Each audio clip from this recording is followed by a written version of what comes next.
दिल्ली में निगम चुनावों का बिगुल बज चुका है और तमाम दावेदारों ने अपनी अपनी तैयारियां शुरू कर दी हैं। कोई जनता के बीच पहुंचकर अपनी बात रख रहा है तो कोई जनता की समस्याओं को लगातार सुनने का काम कर रहा है। बातचीत करने के लिए आज रामनगर पूर्व से मेरे साथ प्रत्याशी कांग्रेस के परमानंद जी मौजूद हैं। बातचीत करते हैं। सर, बहुत बहुत स्वागत है आपका। धन्यवाद आपका।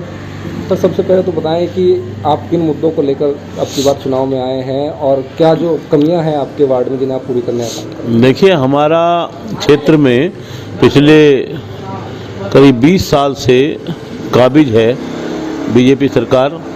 और अब जब मुझे याद है रामबाबू शर्मा जीत के आए तो उन्होंने इतना काम कराया, जो एमसीडी के काम होते थे वो भी उन्होंने कराए, जो एमएलए के काम होते थे वो भी उन्होंने कराए। उसके बाद इस क्षेत्र में कोई पैच तक नहीं लग पाया। तो अब यहाँ जनता परिवर्तन चाहती है, जनता काम चाहती है।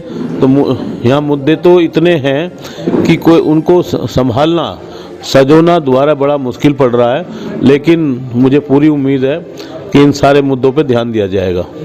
कांग्रेस ने एक बार फिर से आप पर दाव लगाया, भरोसा जताया। पिछली बार भी आप प्रत्याशी रहे, तो क्या वजह रही, क्या लगता है आपको? देखिए, मैं पूरी यमुना पार में 105 में से मैं सेकंड नंबर पे था। 2 आदमी जीते थे और मैं सेकंड नंबर पे था, जिसमें दाव लगानी मेरे तो कुछ ही मात्र वोटों से हारा था।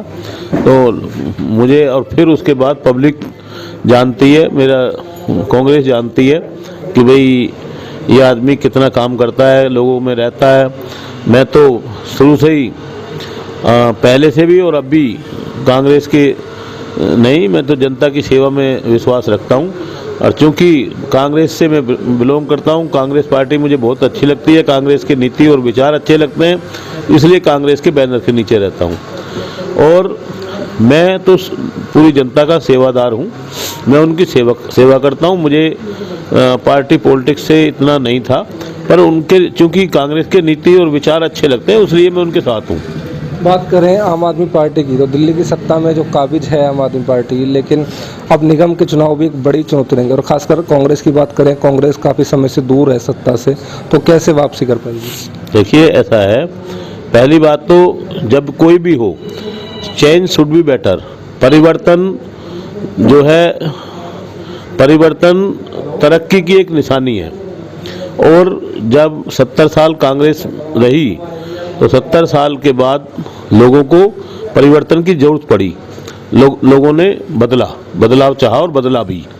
उसके बाद लेकिन बदल कर उन्होंने देखा कि सब कुछ फ्रॉड है, सब झूठे हैं, सब कोई जात पात पर का कार्ड खेल रहा है, हिंदू मुस्लिम का कार्ड खेल रहा है, कोई झूठ बोलकर कि अभी जैसे पूरी दिल्ली में चारों तरफ, दिल्ली के चारों कोनों पे कूड़ों के ढेर लगा दिए, पहले लगा दिए और अब कह रहे हैं मैं हटाऊंगा।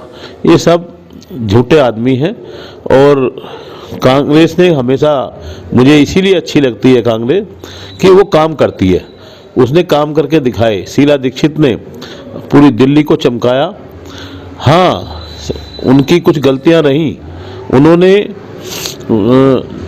कुछ चीज़ों पे, जो गरीबों की ज़रूरत चीज़ों पे ध्यान नहीं दिया, जिसकी वजह से जनता ने उनको बदल दिया।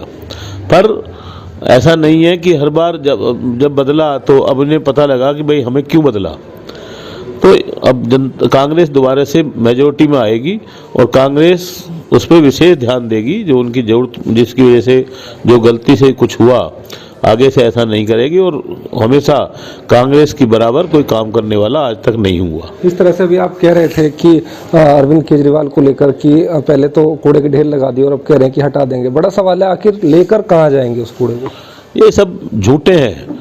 देखिए, चारों तरफ कूड़े के ढेर लगा दिए, और कूड़े के ढेर लगाने के लिए उन्होंने 1,36,000 करोड़ रुपया होल्डिंगों पे, पोस्टरों पे, प्रचारों पे लगाया। उन्होंने 1,36,000 करोड़ रुपया अगर किसी हॉस्पिटल में लगाते तो लोगों को, जो हॉस्पिटल में काम करते, बिल्डिंग बनाने में जो टाइम लगता, उन गरीब आदमियों को रोजगार मिलता। हॉस्पिटल में दवाई सुविधा उपलब्ध होती, कोरोना में कितने लोग मरे, वो ऐसा हमारे यहाँ इतना बुरा दुर्घटना नहीं होती। और अपने जो प्रचारों पे, चाहे बीजेपी हो ये हो, दोनों अपने अपने प्रोपेगेंडा पे काम पे ध्यान रखते हैं। और मैं तो ज़्यादा नहीं, किसी की बुराई करना मुझे नहीं आता, पर मैं तो ये कहता हूँ कि भाई आप अपने अपने काम पर ध्यान रखें। जब दिल्ली के विधानसभा चुनाव थे, जब आम आदमी पार्टी द्वारा रामलीला मैदान से जो है भ्रष्टाचार के मुद्दे पर, लोकपाल के मुद्दे पर जो है दिल्ली में सत्ता हासिल की गई, लेकिन क्या लगता है क्या वो मुद्दे अब कहीं भटक गए हैं? बिल्कुल, लोकपाल के लिए केजरीवाल जी ने कहा कि हम लोकपाल बिल लाएंगे, हम ये करेंगे, हम दिल्ली को चमकाएंगे। वो सब लोकपाल बिल कहाँ गया आज? उन्होंने कोई लोकपाल बिल नहीं आया। अभी इस क्षेत्र में आप देखेंगे उन्होंने हर बात पे झूठ बोला है। पूरी दिल्ली में आज तक कोई सड़क बनी हो, कोई नया पुल बना हो, कोई नया स्कूल बने हो। हाँ, जो अगर शिक्षा के नाम पर ये कहते हैं बाहर देशों में जाके कि हमने शिक्षा को हमने मॉडल बनाया है, मैंने खुद, मुझे पता है दिल्ली के अंदर 1086 सरकारी स्कूल हैं, उसमें से करीब 34 स्कूल ऐसे हैं जिन्होंने इन्हें सर्वोदय बनाने के लिए काम किया। और वो कैसे बनाए हैं? जैसे एक स्कूल में 56 कमरे हैं तो 12 कमरे में उन्होंने मॉडल बना दिया, 12 कमरों में पेंट वेंट करा के, उस पर डिजाइन करा के और नई डेस्क लगा के, बाहर पेड़ वेड़ पौधे वौधे लगा के उसको नया स्कूल दिखा दिया। ये सब झूठ है।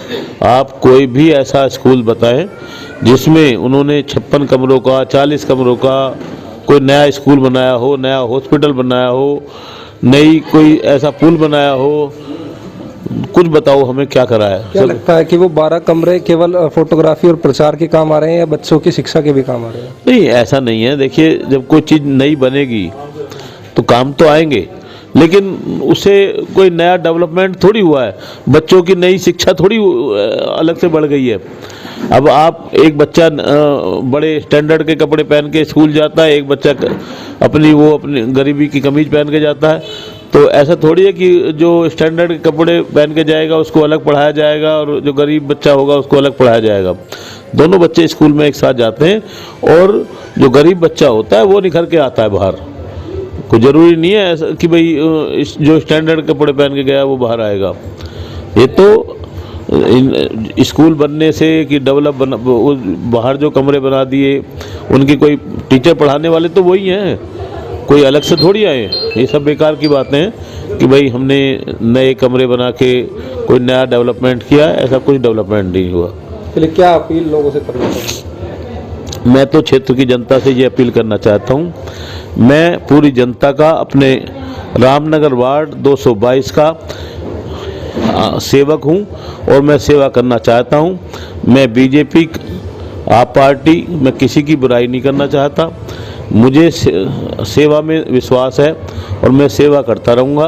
और उसके बदले में मैं चाहता हूँ कि आने वाली 4 तारीख को मुझे अपने हाथ का बटन दबाकर मुझे भारी मतों से जिताएं और 5 साल तक निस्वार्थ, बिना किसी पैसे के, बिना किसी जो लोग मकान में आरटीआई में पैसा खाते हैं, जो लोग दूसरी जगह पैसा खाते हैं, बिना किसी कोई कमीशन खाए, बिना किसी उसके काम करूंगा और किसी से मैं एमसीडी से कोई पैसा नहीं लूँगा।